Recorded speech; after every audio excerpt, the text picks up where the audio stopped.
안녕하세요. 여기는 심야낭독회 별밤 산책. 저는 여러분의 별밤 산책지기 임예은입니다. 책과 함께하는 이 시간이 오늘도 여러분의 삶을 새롭게 하길 바랍니다. 첫 번째 코너는 북큐레이션인데요. 오늘은 또 어떤 사연이 도착해 있을까요? 바로 만나보겠습니다. 인천시 동구에서 박범규 님이 보내주셨습니다. 안녕하세요. 저는 인천에서 택시를 운전하는 50대입니다. 많은 손님들을 태우다 보니 별별 소식과 정보를 듣는데요. 앞으로는 완전 자율주행 기술도 나오고 또 하늘을 나는 택시도 나온다고 해서요.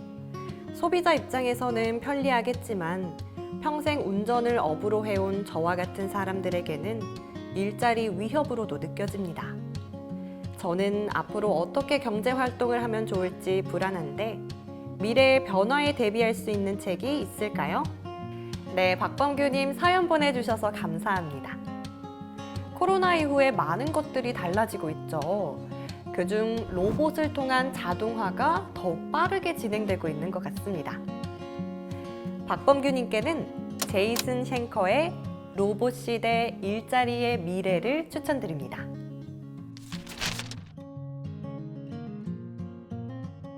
저자 제이슨 쉔커는 미국 블룸버그 선정 세계에서 가장 정확한 금융 예측가이자 또 미래학자 중에 한 사람으로 평가받고 있는데요.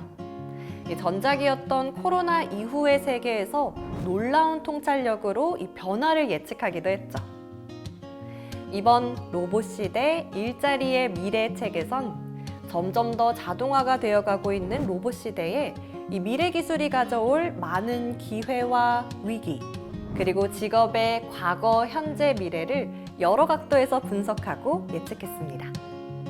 이 로봇 시대에서 끄떡없을 일자리는 어떤 분야인지, 우리는 이러한 사회를 어떻게 받아들이며 또 주어진 기회를 어떻게 활용할 수 있는지 그 방법을 바로 들어보겠습니다.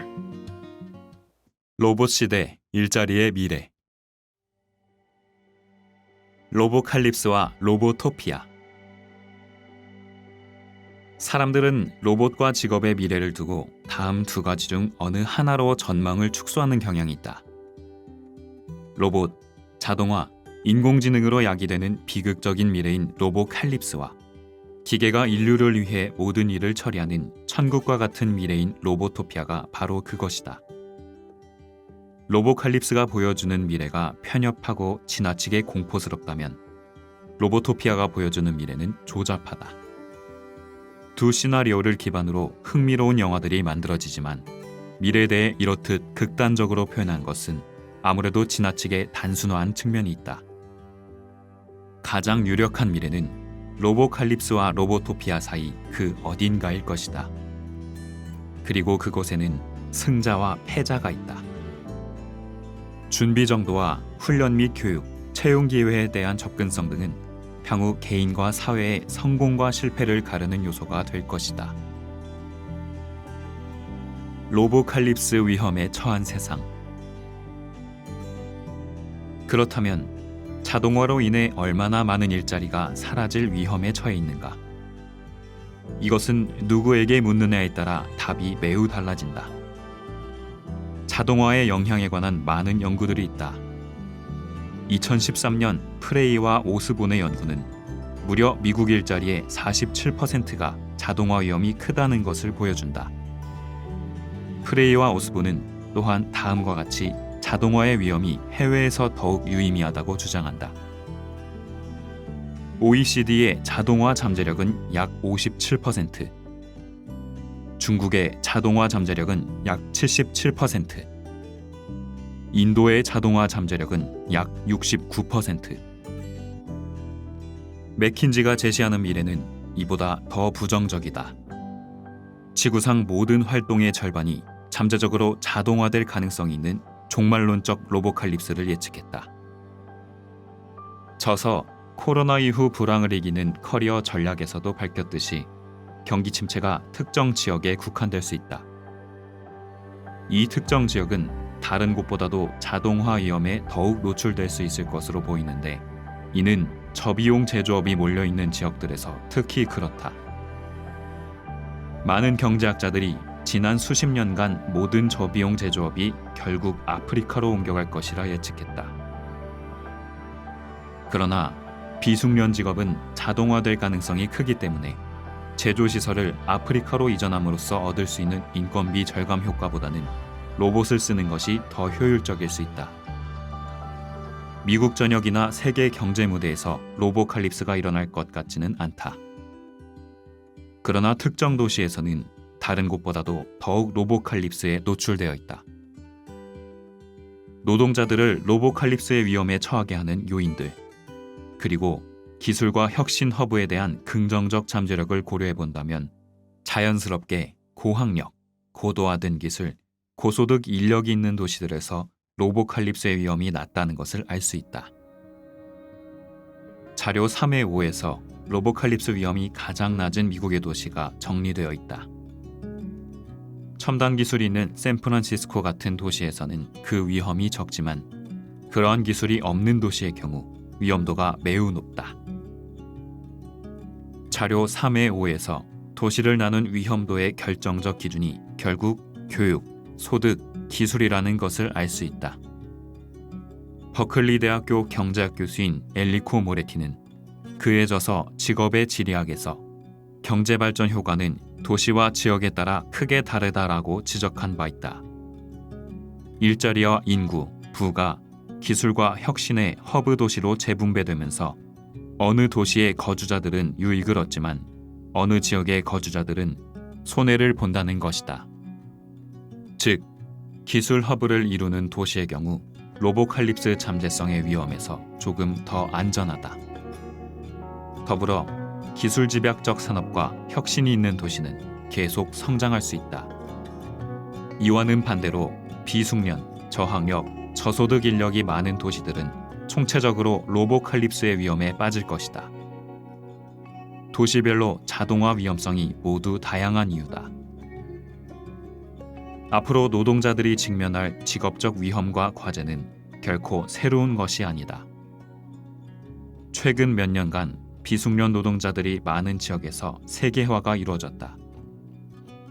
그리고 그보다 훨씬 오래전인 1930년에 존 메이너드 케인스가 만든 용어인 기술적 실업의 위험은 오랜 시간 동안 위험 요소이자 우려의 대상이었다. 다시 말해 기술적 실업은 경기 순환과는 별개로 발생하는 실업이다. 이것은 기술 발전의 명백한 결과로서 모든 사람에게 유익을 주지 않으며 우리가 자동화로 인해 현재 직면한 위험이기도 하다. 운송업의 종말이 온다.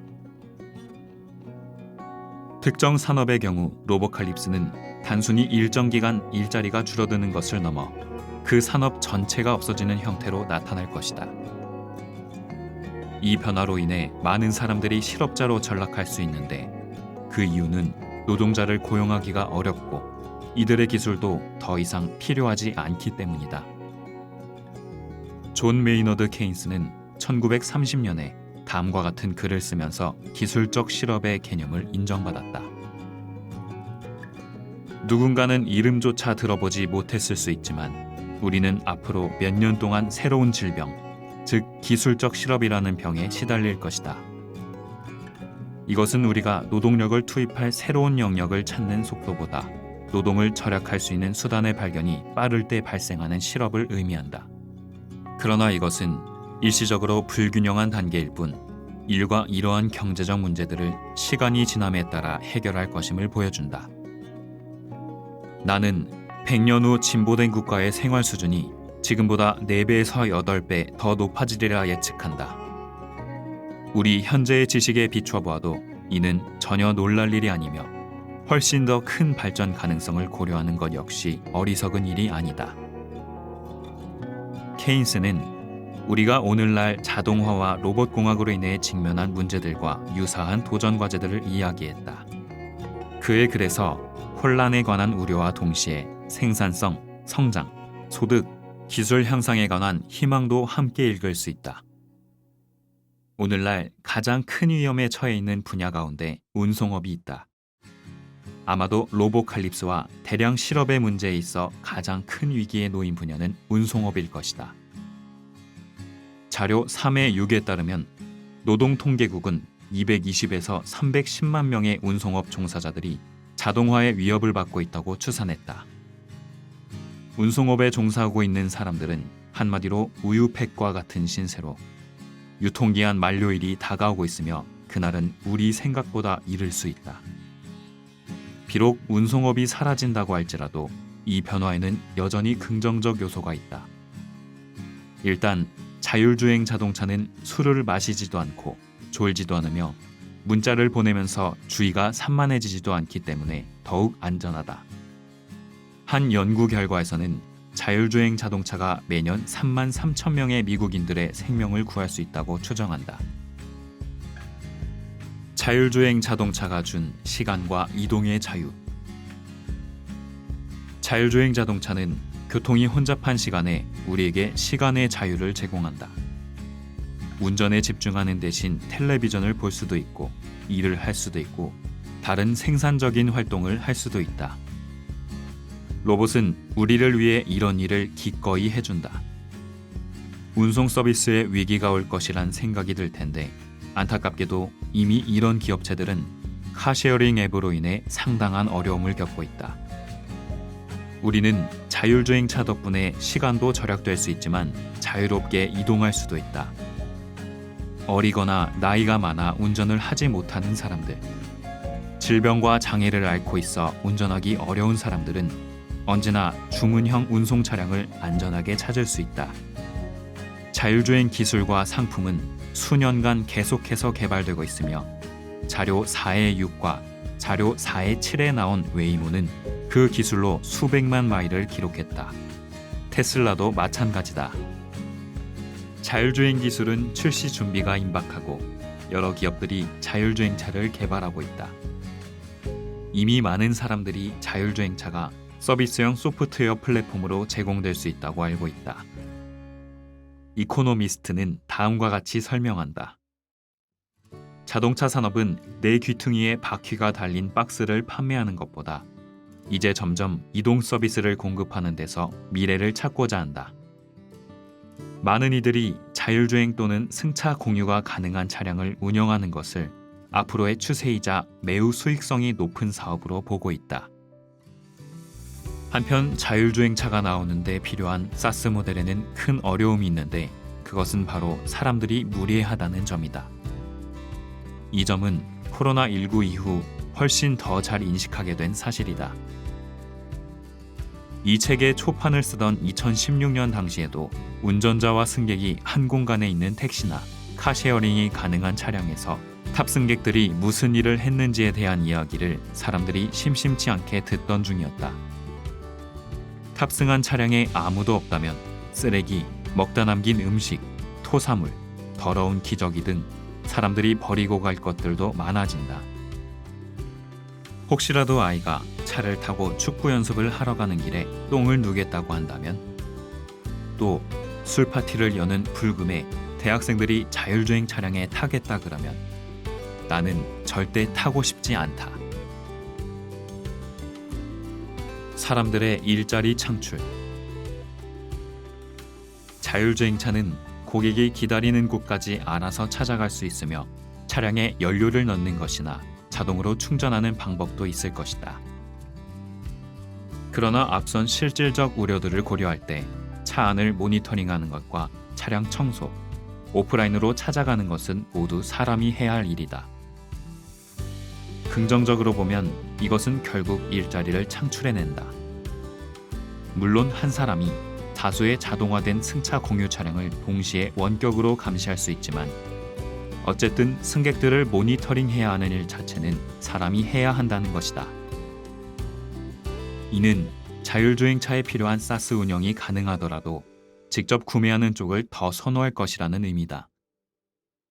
일할 수 있는 책상, 좋은 의자, 작은 선인장과 책꽂이, 내가 키우는 닥스훈트 강아지를 위한 전용 침대 등 이런 물건들로 차 안을 꾸미고 싶다. 누가 되었든 이렇게 이동 가능한 사무실이나 거실로 맞춤화하고 싶지 않겠는가.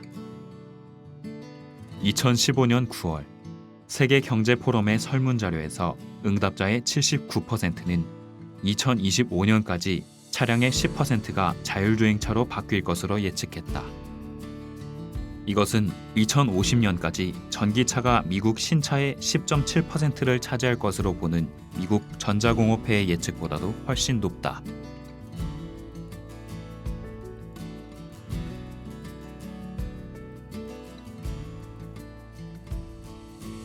키오스크화와 미래의 ATM. 나의 또 다른 저서, 코로나 이후 불황을 이기는 커리어 전략에서 직업의 기회를 높이는 가장 큰 비밀로 비행기 탑승 시 1등석을 이용할 것을 말한 바 있다. 최근 온라인 기사 몇 개를 본 적이 있는데 기사를 쓴 사람은 1등석에 앉은 사람들이 백만장자나 CEO인지 궁금해했다. 그 질문에 대해서 나는 그렇다라고 답변할 수 있다. 2016년 가을, 나는 세계 최대 비은행 ATM 업체인 카드트로닉스의 토니 무스카렐로 영업부사장 옆에 앉는 행운을 누렸다.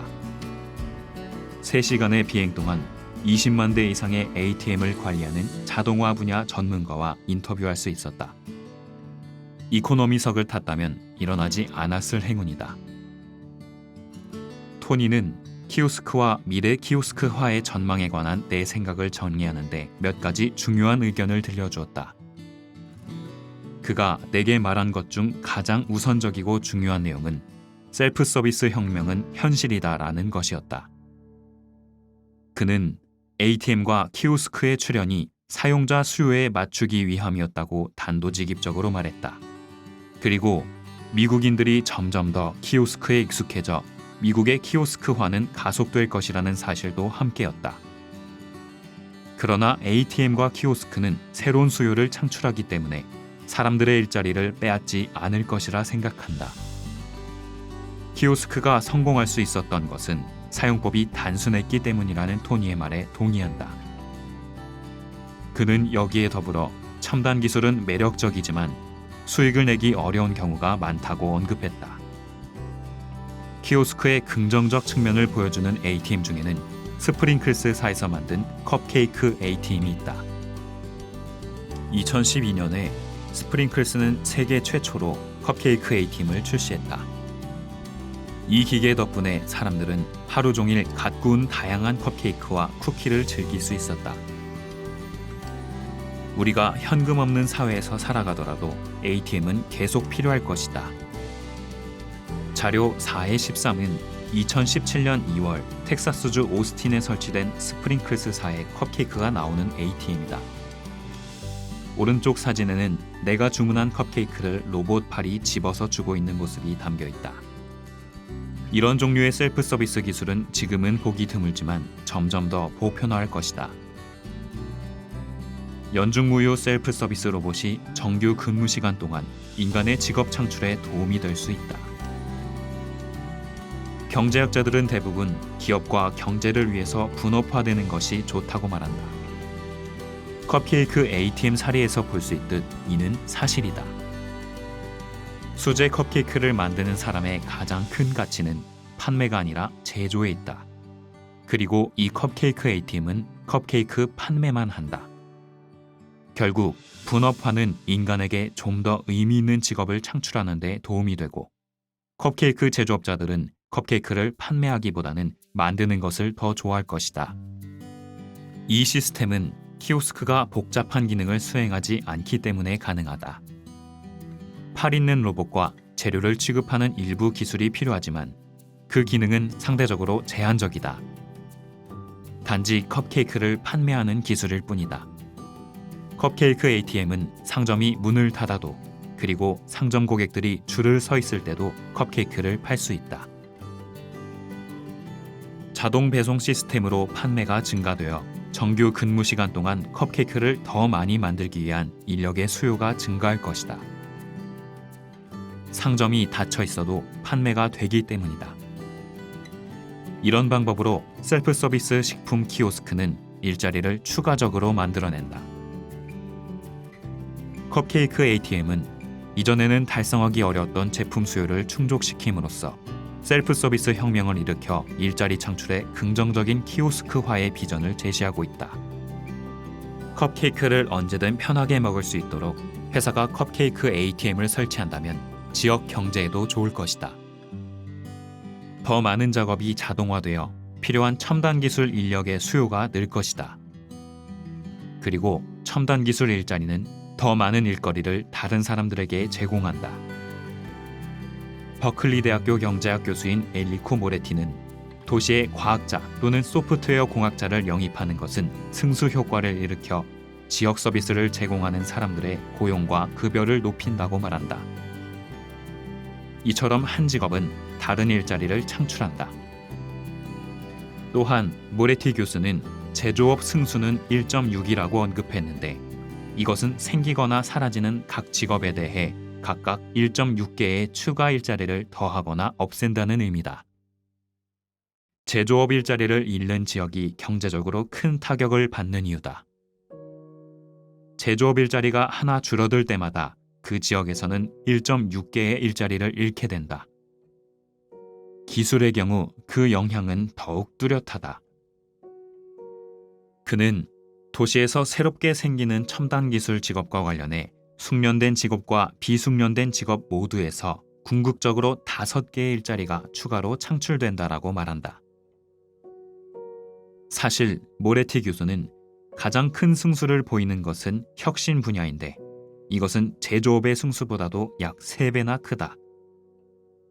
그러므로 도시나 국가가 비숙련된 노동자들을 위해 일자리를 창출하는 가장 좋은 방법은 숙련된 노동자들을 고용하는 첨단 기술 기업들을 유치하는 것이다 라고 주장한다. 첨단 기술 노동자는 다양한 분야에 걸쳐 일자리를 창출한다.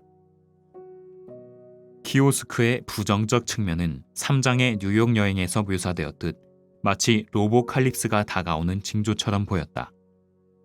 그러나 미묘한 차이가 있다. 소득 관점에서 보면 수요가 있는 곳이면 어디든 키오스크가 설치될 것이다. 예를 들어 새벽 3시에 컵케이크를 팔거나 20피트 높이의 통에 짐을 빠르게 채워 넣는 것과 같이 사람들이 원하지 않거나 할 수 없는 일에 말이다. 물론 여전히 로보칼립스의 위험이 있고 그 위험은 다음 장에서 다룰 세금 정책과도 관련이 있다. 요컨대 로봇과 자동화는 세상의 로보토피아의 다음 3가지 요소를 가져올 것이다. 시간을 자유롭게 한다. 움직임을 자유롭게 한다. 상품과 서비스의 선택을 증가시킨다. 3. 자유, 행복 추구는 미국의 독립선언서에 담긴 내용과도 같다. 그러나 미국 정부의 미결산 재정장부 탓에 로보토피아의 긍정적 요소들이 빛을 발하기도 전에 끝날 수 있다. 로보칼립스가 노동시장을 강타한다면 그것은 자동화를 과도하게 장려한 잘못된 정부 계획과 개혁하지 못한 사회보장제도로 인한 채무 때문에 발생할 가능성이 크다. 키오스크화는 자동화 시대의 가장 밝은 지점이지만 키오스크화와 자동화가 잘못된 재정정책으로 인해 극단으로 치닫는다면 로보토피아가 아닌 로보칼립스로 끝날 수도 있다는 점을 기억해야 할 것이다. 8장 로봇 시대에도 끄떡없는 일자리.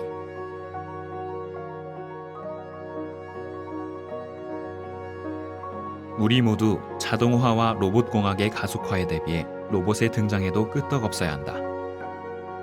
급속한 변화가 일어나는 가운데 우위를 선점하기 위해서는 나만의 로보토피아를 이끌어내기 위한 기초를 다질 전략이 필요하다. 다음은 자동화로 인한 일자리 붕괴에 대비할 수 있는 주요 전략 3가지다. 변하지 않는 산업에서 일하라. 자동화 시대에도 여전히 필요한 직업에 대한 전문성을 쌓아라. 가치 있는 기술을 배워라. 공식적, 비공식적 교육의 이점을 모두 취해라. 더 배우기 위해 준비하라. 계속 움직여라. 산업, 기업 혹은 지역의 변화를 줌으로써 기회를 찾을 수 있는 위치에 머무르라. 특정 산업이 침체된 상황이라 해도 긍정적인 측면을 발견하는 데 도움이 될 전략을 여러 가지 예시와 함께 살펴보자. 전략 1. 변하지 않는 산업에서 일하라. 경제가 어렵거나 자동화 위험이 아무리 크다고 할지라도 어떤 산업들은 변함없이 전망이 좋다. 그런 산업 중에서 직업을 구하라. 특히 제조업과 운송업은 로보칼립스로 인한 불확실성이 상당히 높다. 한편 자동화될 가능성이 상대적으로 낮은 산업으로는 정보기술, 의료, 경영 분야가 있다. 자동화에 노출된 산업 리스트는 앞쪽 3장에 자료 3의 1에서 확인할 수 있다. 정보기술, 자동화, 로봇공학, 기술 의존도의 증가는 정보기술 분야에서 직업을 구할 때 중요한 기회가 된다. 무인자동차 산업계 선두 기업에서 일하고 있는 과거 좋은 동료였던 친구와 통화를 한 적이 있다. 나는 친구에게 경제와 금융시장의 리스크에 관해 이야기했다. 친구가 받는 보수 중 일부는 나스닥의 성과에 달려 있었기 때문에 그는 매우 걱정스러워했다. 나는 넌 걱정할 게 없어 라고 말했다. 그러자 그가 이유를 물었고 나는 웃으면서 증시는 하락할 수 있지만 넌 지구상에서 직업을 가진 가장 마지막 사람이 될 거니까. 다른 모든 직업을 자동화하는 것이 곧 네 직업인데 그러니까 넌 괜찮을 거야 라고 말해줬다. 사실 내가 운영하는 프레스티지 이코노믹스는 미국의 자재 처리 산업과 무역 조직인 MHI에 대한 광범위한 연구와 데이터 분석을 수행한다. 이것은 미국 공급망으로 상품을 운반하는 물리적 장비와 기술을 제공하는 수십억 달러 규모의 산업이다. 이들은 미국 경제에서 증가하고 있는 전자상거래의 수요를 충족시키는 이름 없는 영웅들이다. 자재 취급은 부분적으로 자동화, 로봇공학, 라스트마일 솔루션, 운송 최적화에 중점을 둔 산업이기도 하다. 만약 무인 자동차 업무를 하는 내 친구가 지구상에서 직업을 가진 마지막 사람이 된다면 나는 두 번째 마지막 사람이 되도록 노력해야겠다고 농담을 하기도 했다. 그러나 사실은 그것보다 좀 더 미묘한데 의료 분야처럼 자동화가 어려운 중요한 산업들도 있기 때문이다. 의료 분야 일자리. 의료는 자동화하기 더 어려운 분야이고 많은 사람을 접촉해야 하므로 자동화된 세상에서도 변함없이 남아있을 것으로 예상한다. 이 장에서 미국 노동시장의 현 상황을 논의했다. 의료 분야는 단기 직업 성장, 일자리 수, 소득 면에서 상위권을 차지했다. 의료 분야처럼 사람과 사람 간의 접촉이 필요한 고숙련 산업들은 상대적으로 안전하게 남아있을 것이다. 일반적으로 코로나19 이후 의료 분야의 일자리는 헤어 디자이너, 피부 관리사, 마사지 테라피스트처럼 사람과 접촉해야 하는 다른 분야의 직업보다 임금은 더 높고 리스크는 더 낮다. 의료 분야의 일자리는 앞으로 오랜 시간 동안 안정적일 것이다. 미국 고령 인구가 증가함으로써 개인 돌봄 지원, 국가 공인 간호사, 재택건강 보조원을 포함한 일선의 의료 전문가들이 필요하기 때문이다. 2장 자료 2의 10에 의료 분야 일자리 성장의 긍정적 전망에 관한 정보를 제시했다. 의료 분야의 2015년 일자리 분포는 자료 8의 1에 있다. 프로젝트 관리. 갈수록 많은 직업이 자동화되면서 프로젝트, 상품, 프로그램 관리는 더욱 중요해질 것이다. 많은 사람들이 원격으로 일하면서 자동화될 가능성이 증가하게 된다. 자동화 솔루션의 가장 높은 투자 자본 수익률을 보장하기 위해서는 효율적 우선순위 지정, 최적화, 그리고 작업 구현이 필요할 것이다. 워드 프로세서가 등장하면서 모든 사람들이 타이핑 능력과 비서의 능력을 갖추게 된 것과 마찬가지로 미래의 전문가들은 MBA의 프로젝트 관리 능력이 있어야 할 것이다. 어쩌면 프로젝트 관리 능력은 산술 능력의 중요성을 뛰어넘을 것이다. 결국 로봇이 작업을 수행할 수 있고 프로세스들이 자동화될 수 있다고 하더라도 아무런 가이드 없이 이것들을 수행할 수 있기까지는 오랜 시간이 걸릴 것이다. 그리고 그것은 사람이 해야 할 역할이다. 로봇이 모든 작업을 수행한다고 했을 때 인간은 이러한 프로젝트 관리 능력이 있어야 한다. 로봇을 관리해야 하는 건 결국 인간이기 때문이다. 다음은 이미 사람들이 하고 있는 세 종류의 프로젝트 관리다. 앞으로는 더 많은 것을 해야 할 것이다. 사용자 관리. 사용자에게 어떤 프로세스가 어떤 순서로 구현되어야 하는지 알려준다. 로봇 관리. 로봇에게 어떤 프로세스들이 어떤 순서로 실행되어야 하는지 알려준다. 로봇을 관리하는 사람 관리. 로봇에게 작업 흐름의 우선순위를 알려주는 사람에게 무엇이 가장 높은 우선순위인지를 알려준다. 로봇은 작업을 수행할 수는 있지만 적절한 지시가 있어야만 가능하다. 윤리적 지침이 없고 주체적으로 기업의 우선순위를 이해하지 못하기 때문에 사람은 오랫동안 이 퍼즐의 중요한 열쇠가 될 것이다. 회의도 하고 생각도 해봤는데 왜 이걸 이렇게 못 끝내지? 라고 생각해 본 적이 있을 것이다. 이는 어디로 가야 하는지 물을 때 이곳에서는 그곳으로 갈 수 없다는 답을 듣는 것과 같다. 이 질문에 답하고 작업을 완수하려면 실제 질문이 무엇인지, 어떻게 그 질문을 표준화할 수 있는지, 그 질문이 잘못되지 않았음을 어떻게 보장할 수 있는지 등을 확인하기 위해 사람이 개입될 필요가 있다. 궁극적으로 우리는 모두 경영 전문가가 되고 경영 컨설턴트가 될 것이다. 실행은 로봇이 한다. 그러나 계획, 우선순위 지정, 자원 할당, 활동을 지시하는 이 모든 것은 인간의 몫이다.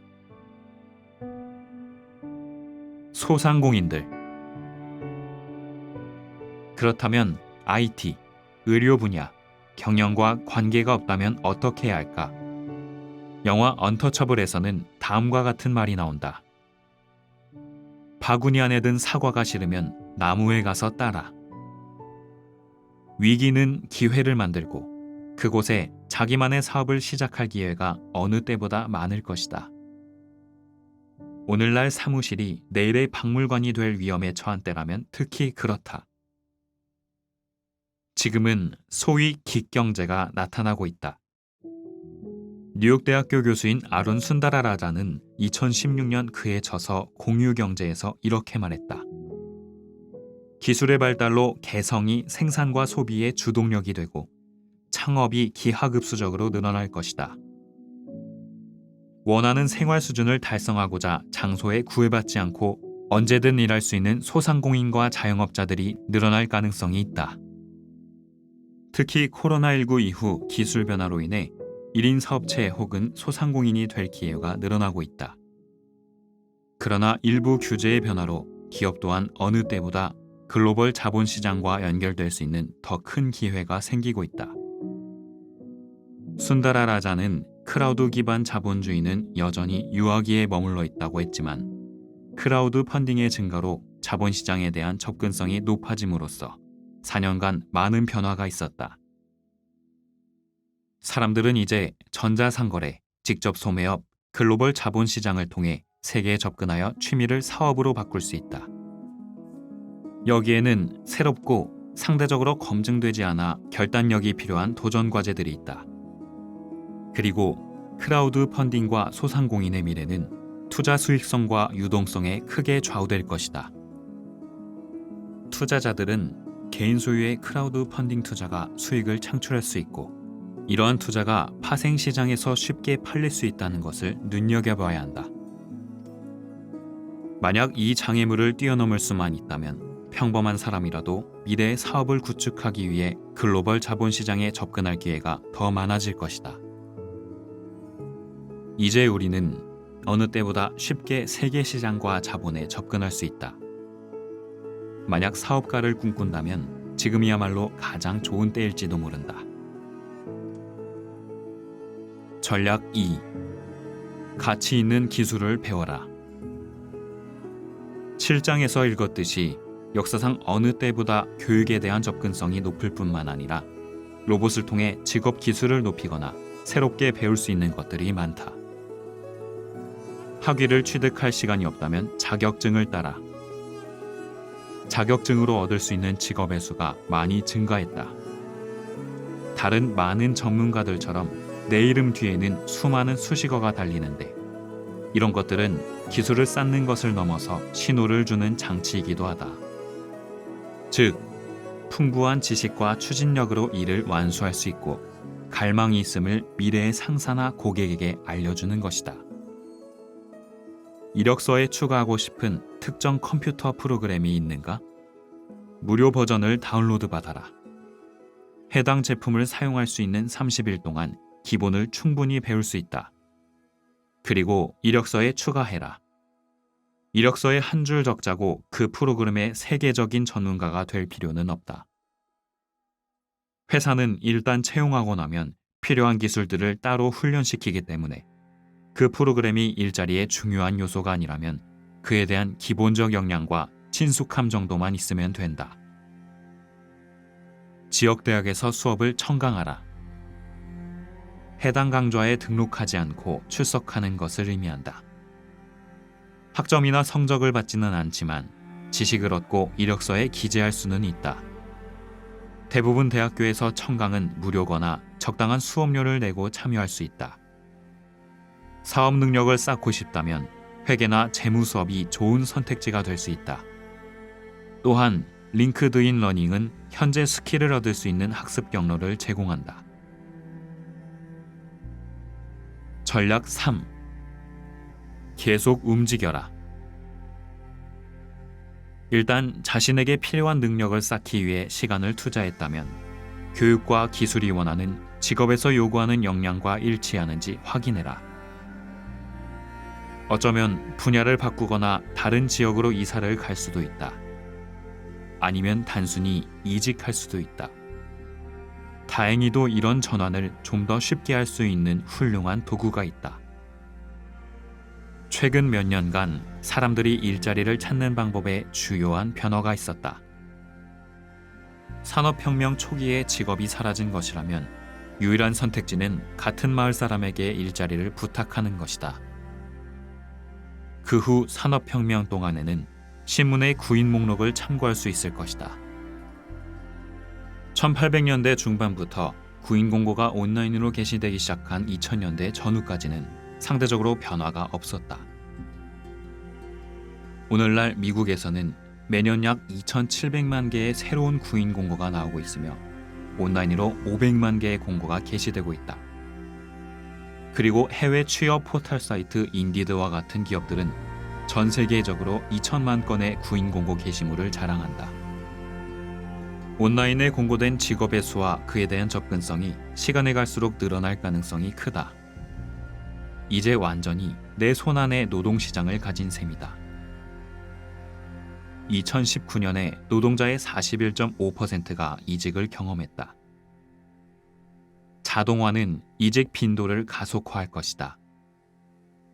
반가운 소식은 지금 하는 일에 만족하지 못한다 하더라도 그 직업에 영원히 속박될 필요는 없다는 것이다. 과거보다 일자리에 대한 접근성이 더 커질 것이다. 기술을 내 편으로 만들어라. 일의 의미와 관련해 가장 중요한 한 가지는 사람들은 일에서 삶의 목적을 찾는다는 것이다. 시간이 흘러 경력과 직업이 바뀐다고 하더라도 사람들은 자신의 정체성을 직업에서 얻는다. 다가올 수십 년 동안 일자리는 끊임없이 변화하겠지만 사람들은 산업혁명이 시작될 때보다 직업적 정체성에 훨씬 덜 얽매여 있다. 흥미롭게도 여기서 제시한 세 가지 주요 전략은 내가 산업혁명 초입에 있던 스미스와 밀러에게 줄 수 있는 근본적 전략과도 같다. 역사적으로 우리는 이미 경험한 바가 있고 우리는 어느 때보다 변화가 다가오는 것을 잘 알고 있고 준비가 되어 있다. 기술의 발전으로 인한 부정적 위험은 우리가 가진 손안의 기회들을 최대한 활용할 때 줄어들 수 있다. 손안의 교실, 손안의 사무실, 손안의 노동시장, 나아가 손안의 소매까지 말이다. 미국과 한국과 같은 국가에서 살아가는 대부분의 사람은 이런 종류의 접근성을 갖고 있다. 그리고 사물 인터넷은 집과 해외에 있는 사람들을 더 연결할 것이다. 접근성이 좋아지면서 개인에게 기회가 계속 생겨날 것이다. 다들 로봇과 자동화의 영향을 걱정할 때 정말 중요한 것은 기술이 얼마나 부에 크게 영향을 미치는지 염두에 두는 것이다. 중세시대의 어느 가장 위대한 왕이라도 매장에 자동 계산대가 있다는 것은커녕 미국 슈퍼마켓 어디에서든 많은 음식을 구할 수 있다는 사실을 상상조차 할 수 없었을 것이다. 또한 스마트폰으로 실시간 이용할 수 있는 지식은 알렉산드리아 도서관에서 소실된 모든 장서를 능가한다. 경제 표준 측정에 대한 유용성 논쟁이 늘어나고 있는 가운데 국내 총생산은 여전히 경제가 얼마나 성장하고 있는지 측정하는 좋은 척도라고 생각한다. 하지만 기술이 만들어내는 부의 효과에 대해서는 그다지 좋은 척도가 될 수 없다. 보더스북, 머큐리 스타트업, HDS 글로벌의 설립자인 루이스 보더스와 기술이 부에 미치는 효과에 관해 장시간 토론한 적이 있다. 루이스는 내게 최근 몇 년간 임금은 동결이지만 삶의 질은 올라가고 있다고 했다. 그 이유는 그들의 기술 때문이라고 지적했다. 우리가 쓰는 스마트폰은 아폴로 임무를 시작할 당시의 컴퓨터보다 기술적으로 훨씬 뛰어나다.